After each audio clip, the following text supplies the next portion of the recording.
Hi everyone, welcome back to my channel. So in this class we will be taking up part 2 of radicular cyst. I request you अगर आपने पिछली video नहीं देखी है वो देखिए पहले and then continue with this video for better understanding. So we will be starting here with the differential diagnosis of radicular cyst.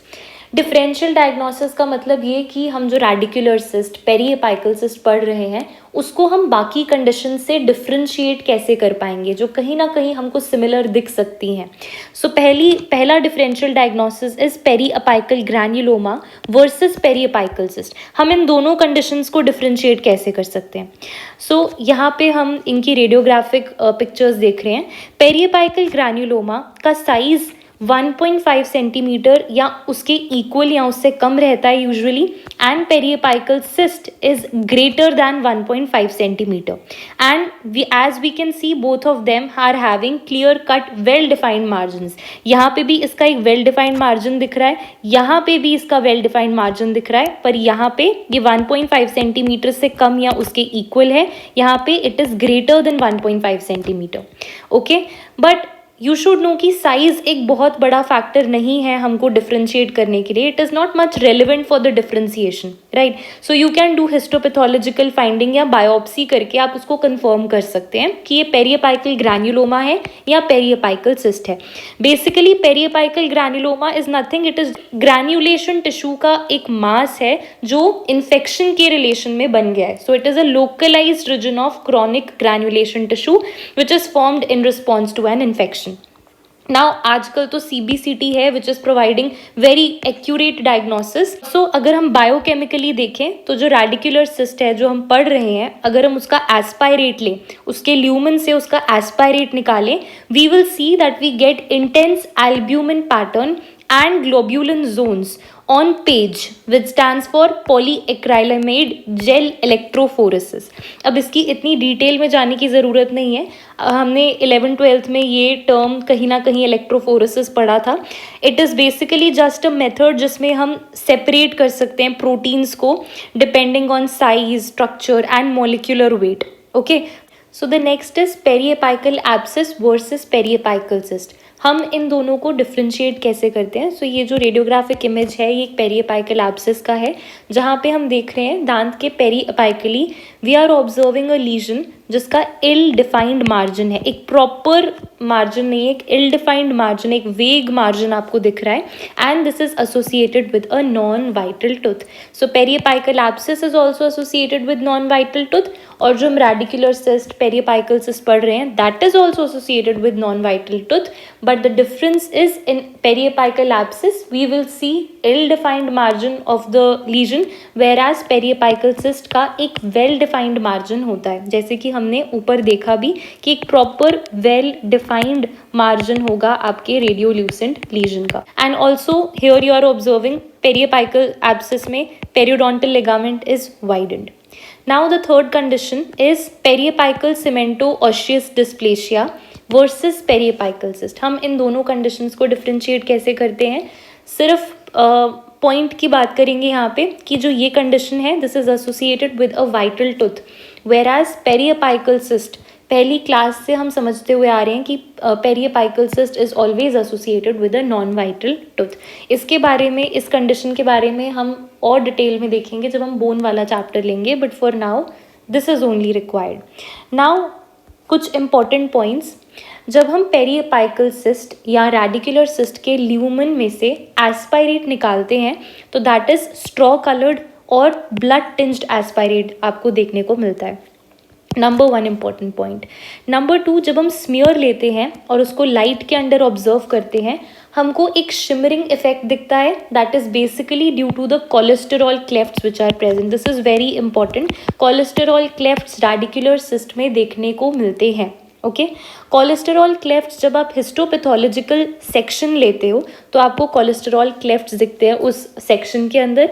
अब ये कोलेस्टेरॉल क्लेफ्ट्स पैथोगनोमिक नहीं है. पैथोगनोमिक यानी ज़रूरी नहीं है कि ये सिर्फ इसी कंडीशन में आपको देखने को मिल रहे हैं. This is the histopathological diagram of the radicular cyst where you are observing cholesterol clefts and sometimes you will see multinucleated giant cells present in association very close to your these cholesterol, ये cholesterol cleft है, these all are cholesterol clefts. और काफ़ी जगह पे आपको दिखेगा कि multi nucleated giant cells जो है they are present in proximity to these cholesterol clefts. Now coming to the very very important part of the radicular cyst, उसका हिस्टोपैथोलॉजिकल फाइंडिंग्स। डायग्राम समझते जाएंगे और पॉइंट्स खुद ब खुद क्लियर होते जाएंगे। पहले हिस्टोपैथोलॉजी ऑफ रेडिकुलर सिस्ट में एपिथीलियम की बात करेंगे, एपिथीलियम के ही अंडरनेथ कनेक्टिव टिश्यू होता है, फिर उसके बारे में बात करेंगे।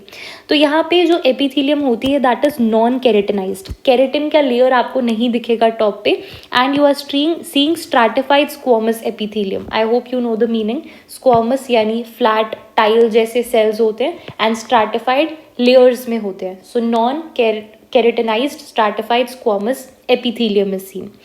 थिकनेस एपिथीलियम का, this is important for MCQs, 50 to 100 cell layer thick epithelium होता है रेडिकुलर सिस्ट में।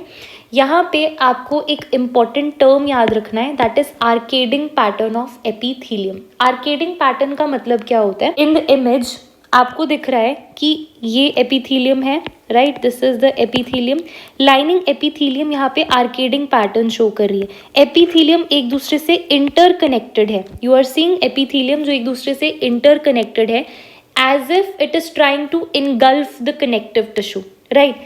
इस पैटर्न को ही आर्केडिंग पैटर्न बोलते हैं। This term is important radicular cyst के लिए कि रेडिकुलर सिस्ट में जो एपिथीलियम है वो आर्केडिंग पैटर्न शो करती है, यानी जो रेटे रिजेस हैं वो एक दूसरे के साथ आप देख रहे हो इंटरकनेक्टेड है इस तरीके के से, एज इफ वो कनेक्टिव टिश्यू को अपने आप में एनक्लोज कर रहे हैं, एनगल्फ कर रहे हैं, क्योंकि इन एपिथीलियम के बीच में connective tissue, see this is all connective tissue, it is enclosed in the arcades of epithelium. Connective tissue कैसा है? फाइब्रोवैस्कुलर कनेक्टिव टिश्यू कैप्सूल है। Here you can see this all is connective tissue with dense inflammatory cells present, and जो deeper part होता है connective tissue का that is more fibrous, right? So you just remember fibrovascular connective tissue है। Another important point, Russian bodies, ये क्या होती है? ये basically curvy linear hairpin shaped bodies होती हैं जो इओसिनोफिलिक होती हैं, and they are also known as hyaline bodies. Now this is a line which is important, they are refractile but they are not bifringent. अब इतना detail में नहीं जाना है बट एक बेसिक आइडिया पता होना चाहिए। रिफ्रैक्टाइल मतलब something which is capable of refracting, right? You all have studied physics, you know what refraction is, but they are not birefringent. Birefringent का मतलब होता है जो एक सिंगल लाइट को दो में स्प्लिट कर पाए, each of which will travel at different speed and polarization. See, this is not important, but just एक idea ले लो, still they are refractile but they are not bifringent, okay? And Rushton bodies का origin source हमें नहीं पता, it is still unknown. Important thing, Rushton bodies पैथोगोनोमिक नहीं है, ज़रूरी नहीं है कि सिर्फ ये आपको रेडिकुलर सिस्ट में देखने को मिल रहा है, आपको अदर इन्फ्लेमेटरी कंडीशंस में भी ये देखने को मिल सकता है। You can see this in periapical granuloma also, it can be seen in other inflammatory conditions, so this is not at all pathognomonic. एक बोनस पॉइंट जो सुन लो जस्ट याद रखने के लिए कि Roston bodies they should not be confused with the Russell bodies, Russell bodies और the मॉट bodies, ये दोनों चीज़ें अलग हैं। जस्ट बिकॉज थोड़ा सिमिलर लग रहा है बट ये दोनों चीज़ें अलग है। रसल बॉडीज़ या मॉट बॉडीज़ ये प्लाज्मा सेल्स बनाते हैं, ओके ये प्लाज्मा सेल्स बनाते हैं, दे बोथ आर डिफरेंट।